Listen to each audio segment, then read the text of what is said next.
bienvenidos al canal de QuimiProgress. En el vídeo de hoy vamos a hablar de equilibrio químico. Si queréis saber qué es el equilibrio químico, las condiciones, las propiedades y cómo se resuelven los ejercicios de equilibrio químico, quédate en este vídeo que es para ti.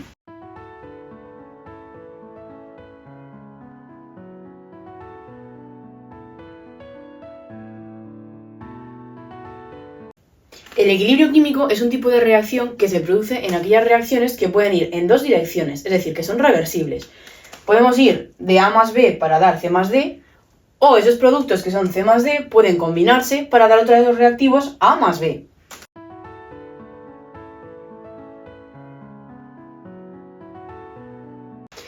En el equilibrio químico podemos tener un equilibrio dinámico. Este equilibrio dinámico pensamos que no pasa nada, pero las moléculas siguen reaccionando poco a poco. Lo que ha ocurrido es que la velocidad de la reacción directa, es decir, que la velocidad de A más B para dar C más D, es igual a la velocidad de la reacción inversa, es decir, la reacción de C más D para dar A más B.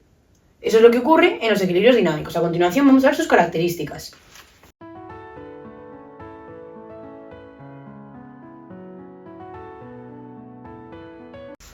Dichas características del equilibrio dinámico son las siguientes. La molécula sigue reaccionándose y moviéndose poco a poco, aunque pensemos que no pase nada, sí que sigue ahí funcionando la reacción. No cambia la concentración, es decir, la concentración de productos y reactivos es constante, no necesariamente igual, pero sí constante. Por último, este equilibrio depende de las condiciones, es decir, depende de la temperatura, de la presión y de la concentración de reactivos y productos.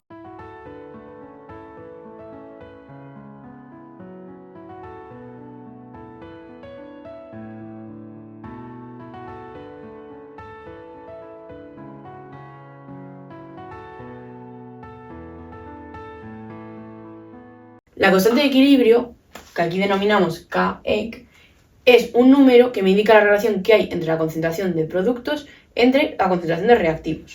Es decir, yo tengo que la constante de equilibrio va a ser la concentración de C por la concentración de D entre la concentración de A por la concentración de B, cada uno elevado a su respectivo coeficiente estequiométrico. Además, para calcular la constante de equilibrio solo se tienen en cuenta los líquidos y los gases. Los sólidos que estén en la reacción no se tienen en cuenta para dicho cálculo.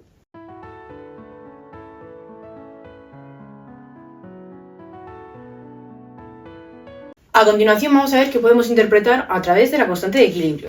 Si la constante de equilibrio es mayor que 1, podemos decir que el equilibrio está desplazado hacia la formación de los productos. En el caso de que la constante de equilibrio sea menor que 1, podemos decir que el equilibrio está desplazado hacia la formación de reactivos. Y en el caso de que la constante de equilibrio sea igual a 1, quiere decir que concentración de reactivos y concentración de productos son más o menos iguales. Dos cosas que tenemos que tener en cuenta a la hora de calcular la constante de equilibrio es que la concentración de sólidos no se incluye para el cálculo de la constante de equilibrio. Y en el caso de las unidades de la constante de equilibrio dependen de la reacción. Como ya hemos visto, la constante de equilibrio es un cociente entre productos y reactivos. Y no siempre vamos a tener los mismos productos y reactivos, por lo tanto las unidades van a variar en función del tipo de reacción que tenga.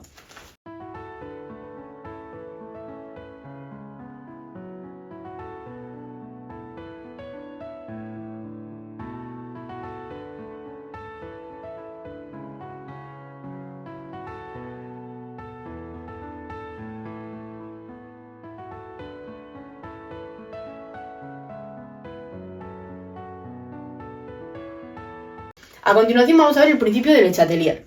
Dicho principio dice que cuando tengo un equilibrio y modifico una de sus condiciones, el equilibrio avanzará hacia contrarrestar dicha modificación. Las modificaciones que afectan al equilibrio es el cambio de concentración, el cambio de presión y el cambio de temperatura. En cuanto al cambio de concentración, si yo tengo A más B para dar C más D y lo que hago es aumentar la concentración de C más D, lo que va a ocurrir es que el equilibrio avanzará hacia la formación de A más B para contrarrestar dicha modificación y volver a alcanzar el equilibrio.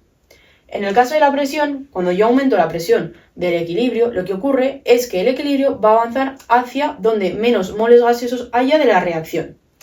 Y en el caso de la temperatura, si yo aumento la temperatura de la reacción, el equilibrio lo que va a hacer es avanzar hacia el lado donde se produzca una mayor absorción de calor.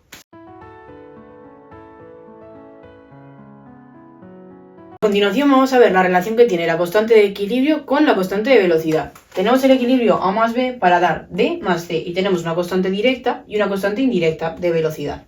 De manera que cuando se alcanza el equilibrio V y V', son iguales, porque hemos dicho que en el momento en el que se alcanza el equilibrio, la velocidad de la reacción directa es igual a la velocidad de la reacción inversa.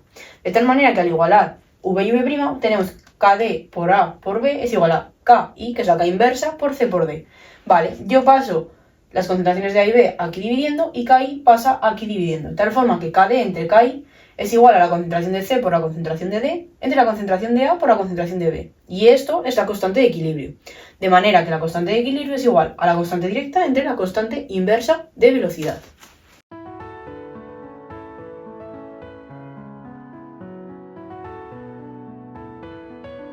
Algunas de las aplicaciones de los equilibrios son para la fabricación de amoníaco, los procesos industriales y para reacciones biológicas que se llevan en el interior de nuestro cuerpo o en las plantas.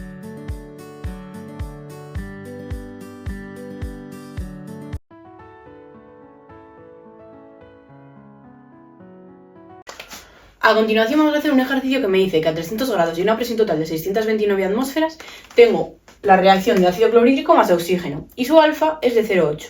Y me pregunta que calcule cuál es la presión total de la reacción cuando alfa es 0,5. Entonces lo primero que voy a hacer es plantear la reacción, ajustarla y plantear el equilibrio, ¿vale? Entonces ajusto la reacción 4 de HCl más oxígeno para dar 2 de cloro más 2 de agua, ¿vale? 4 hidrógenos, 2 oxígenos, 2 oxígenos. 4 cloros, 4 cloros. Vale, yo inicialmente ¿qué tengo? Pues tengo 4 P sub 0 del ácido clorhídrico y P sub 0 del oxígeno. Del cloro y del agua no tengo nada, ¿vale? ¿Qué va a reaccionar? Pues menos 4X, menos X en el oxígeno y se me va a formar 2X y 2X. Vale. Entonces, yo ahora, ¿qué voy a tener en el equilibrio? Pues en el equilibrio voy a tener 4P sub 0 menos 4X, P sub 0 menos X, 2X y 2X. ¿X qué es? Vale, X es lo que se me va a formar, pero yo sé que alfa es lo que se me forma entre lo que tenía inicialmente. Entonces, X es alfa por P sub 0. De tal manera que lo sustituyo y me queda de 4P sub 0 por 1 menos alfa, P sub 0 por 1 menos alfa, 2P sub 0 alfa y 2P sub 0 alfa. Vale, os habéis dado cuenta que estoy planteando todo en presiones. ¿Por qué? Porque yo necesito calcular luego la presión total del equilibrio con alfa 0,5, ¿vale? Entonces parto ya trabajando inicialmente de presiones. Vale, yo también sé que la presión total del equilibrio, que son 629 atmósferas, tiene que ser la suma de las presiones parciales de los gases. De manera que planteo la ecuación y despejo P sub 0. Y obtengo que P sub 0 son 149,8 atmósferas. De manera que una vez que he calculado el valor de P sub 0, puedo pasar a calcular cuál es la constante de equilibrio de presiones. La constante de equilibrio de presiones va a ser la presión del cloro elevada al cuadrado por la presión del agua elevada al cuadrado, entre la presión del ácido clorhídrico elevado a la cuarta por la presión de oxígeno. De manera que sustituyo P sub 0 y alfa y obtengo que la constante de presiones es 0,53. Dado que ya tengo todos los datos que podía obtener cuando alfa es 0,8, tengo el valor de P sub 0 que es 149,8 atmósferas y Kp que es 0,53, ahora, dado que no cambia la temperatura de un alfa a otro, la constante va a ser igual, ya que en caso de que sí que cambiase la temperatura, la constante cambiaría. Pero como no cambia, la constante va a ser igual, de manera que vuelvo a plantear la constante de equilibrio de presiones. Y yo ahora calculo P sub 0', que va a ser esa presión parcial inicial que tenemos, ¿vale? Y me sale que P sub 0' es 0,24 atmósferas. Entonces, para saber la presión total, yo tengo que hacer la suma de las presiones parciales de los gases, ¿vale? Entonces, hago la suma de las presiones parciales de los gases, sustituyo P sub 0' y sustituyo alfa, que sea ambas, y obtengo que la presión total del equilibrio cuando alfa es 0,5 es 1,08 atmósferas.